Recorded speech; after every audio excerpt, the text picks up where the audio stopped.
como lo que tengo más reciente por el año cervantino es los personajes de Cervantes, de Don Quijote y Sancho, pues se me ocurrió hablar de una cosa que en este año que ha pasado de Cervantes se ha hablado mucho de Don Quijote, por supuesto, pero se ha hablado menos, como es lógico, siempre se habla menos, del representante del pueblo. Pero bueno, pues ese hombre de bien sabemos muy poco de él. De Cervantes sabemos muy poco. Por muchas cosas que digan sus biógrafos, sabemos muy poco. ¿Dónde se puede saber cómo era o qué pensaba Cervantes? Pues indudablemente en sus obras de ficción, ¿no? Porque ahí, con más libertad, con más tranquilidad, pues hombre, se cuentan muchas cosas que tú enseguida te das cuenta cómo piensa el autor, ¿no? Muchas veces, mucho más que en un discurso o en una cosa que, no sé, con alguien que de pronto declare directamente su ideología.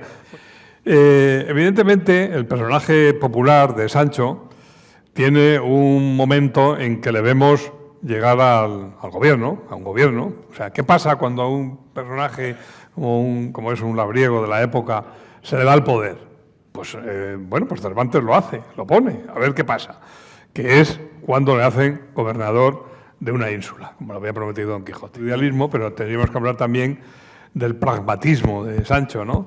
De ese hombre que es muy pragmático, que es muy egoísta y es muy glotón, a veces se pasa de rosca, pero tiene una virtud casi mayor que la del propio Don Quijote, una virtud que escasea mucho, que es la lealtad, ¿no? Un personaje pues mucho más serio de lo que parece. O sea, la psicología de Sancho no es solo una psicología cazurra y mezquina, sino que es un hombre que tiene un pensamiento muy apegado a sus intereses, por supuesto, y a la tierra, pero que cuando cuenta las aventuras de Don Quijote, pues las cuenta muy bien. O sea, que el hombre se expresa bien, no sabe leer, pero se expresa muy bien. O sea, que como este personaje de Sancho Panza, en qué cuadro sociológico hay que ponerle.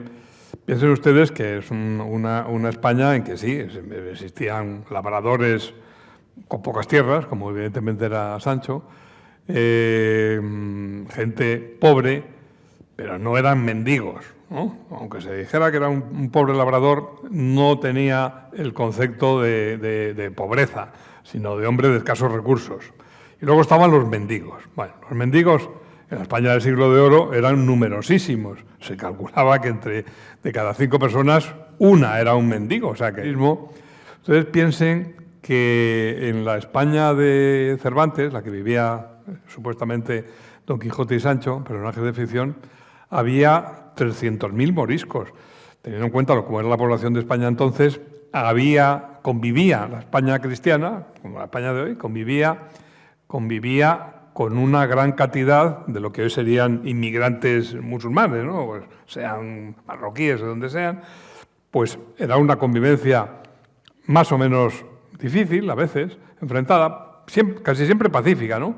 Aunque a los moriscos, que se los terminó echando, se les acusaba, como dicen, puede acusar a cualquiera que es sospechoso de yihadismo, se les acusaba de que muchos de ellos, algunos de ellos, no se sabe cuántos, podían estar en connivencia con unos poderes del mal, que entonces evidentemente eran los turcos, que eran piratas y hacían prisioneros, como el propio Cervantes, ¿no? O sea, que como ven ustedes, el sitio donde se movía Don Quijote, y por supuesto también Sancho Panza, era una España pobre, con mucha pobreza, con mucha riqueza de algunos también, y también con unos personajes en conflicto religioso y social con otras religiones, con otras personas que al final terminaron siendo expulsados, ¿no? Pero uno de los aciertos fantásticos de Cervantes fue la iconografía de Don Quijote y de Sancho. Bueno, pues Cervantes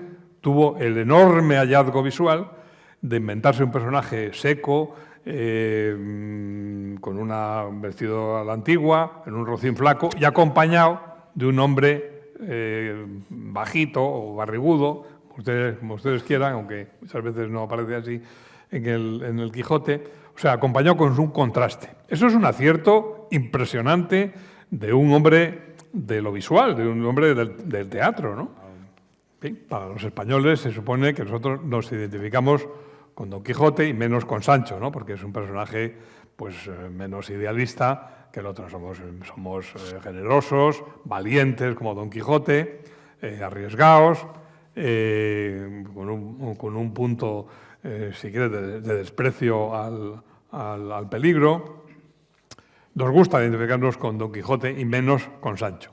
Sin embargo, este director de cine que les habla, les puedo asegurar que cuando yo hice el primer Quijote y el segundo, pero el primero sobre todo, hicimos un casting para encontrar Don Quijotes encontramos muy pocos. No, ninguno decía, no, pero este no nos gusta, no, aquel otro tampoco. En cambio, Sanchos había muchísimos. Sanchos había a montones.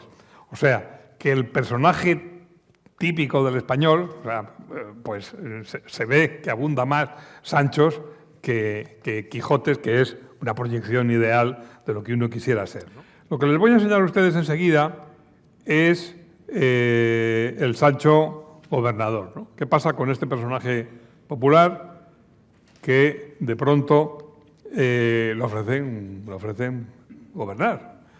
Sancho es un hombre muy pragmático y que, aunque aquí, en lo que le van a ver ustedes, no sale, porque no puede salir todo en la película, lo hace muy bien en la ínsula. O sea, él como gobernador lo hace muy bien. Pero las burlas del poder consiste en que detrás de esa apariencia de poder, ¿no?, están los verdaderos poderosos, los que manejan las palancas, los que tienen el dinero. Aquí hay una apariencia de poder. Ustedes fíjense que tampoco estamos tan lejos del día de hoy, ¿no? Hay una apariencia de poder, de que alguien, bueno, hace las leyes, parece que gobierna, pero detrás están los verdaderos, los que deciden las cosas, ¿no? A Sancho le hacen creer, por así decirlo, que es gobernador. No lo hace mal, aunque aquí ya les digo que eso no va a estar reflejado, no lo hace mal. Al fin y al cabo, ustedes piensen que el Quijote es una obra de risa, ¿no? Fue un bestseller, pero un bestseller de risa, es una obra de ingenio. Entonces, no era solo no era para dar doctrinas morales, pero en fin, Sancho lo hace muy bien y a pesar de todo se frustra como gobernador y lo deja, o si quieren ustedes, se lo hacen dejar porque aquello no puede continuar así. Y entonces un hombre con buen sentido de gobierno, que lo hace bien, pues tiene que irse porque todo es una gigantesca broma teatral, en este caso del barroco, pero saquen ustedes las conclusiones para el día de hoy, ¿no? Paralelo, pues sale también la burla que le hacen a Don Quijote, que consiste en que esa hermosa doncella que la había visto, pues es un travesti, ¿no?, como se diría hoy, y es un paje que a los duques han vestido de Dulcinea. En el caso de Sancho como gobernador, en la película no está, pero en el libro está muy bien todas las cosas que él hace como gobernador, ¿no? No solo la burla que le hacen de comer, sino que le imparte justicia, que aquí no está, imparte justicia y la imparte muy bien, con mucho acierto, ¿no? Aplicando simplemente pues el buen sentido. Y si no sigue de gobernador, no es porque él no quiera, sino porque todo es mentira, ¿no? Porque detrás de esta apariencia de poder que él tiene está los que de verdad manejan los poderes y manejan todo el teatro, que puede ser, en este caso, la política que está haciendo Sancho y evidentemente, pues aquello cae, se va, ya no resiste más, ¿no? Bueno, la burla del poder consiste en eso, ¿no? En que los que verdaderamente mandan, pues siempre son los que al final tienen la última palabra, y los que se creen que mandan, pues evidentemente hay un momento en que ya se tienen que callar.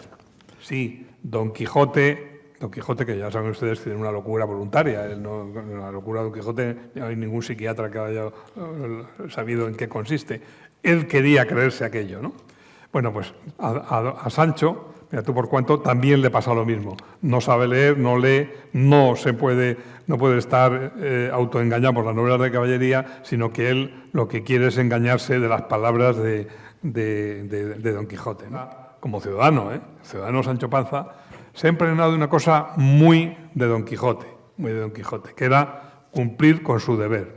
O sea que vemos que este pequeño labriego, un poco o muy humorístico, que sirve para hacer reír junto con su amo, Cervantes ya empieza a tomarle más en serio, igual que Don Quijote, todas las cosas que hace, las hace por el deber de la caballería, pues Sancho tiene un deber de ciudadano de aquella época, y él cumple también absolutamente con su deber y hasta se vuelve, dentro de lo que cabe, valiente, ¿no? Ustedes fíjense que hay una cosa muy buena en la literatura cervantina, ¿no? Y es que él nunca inventa ogros, ni magos, ni hadas maléficas, sino que todo es engaño, ¿no?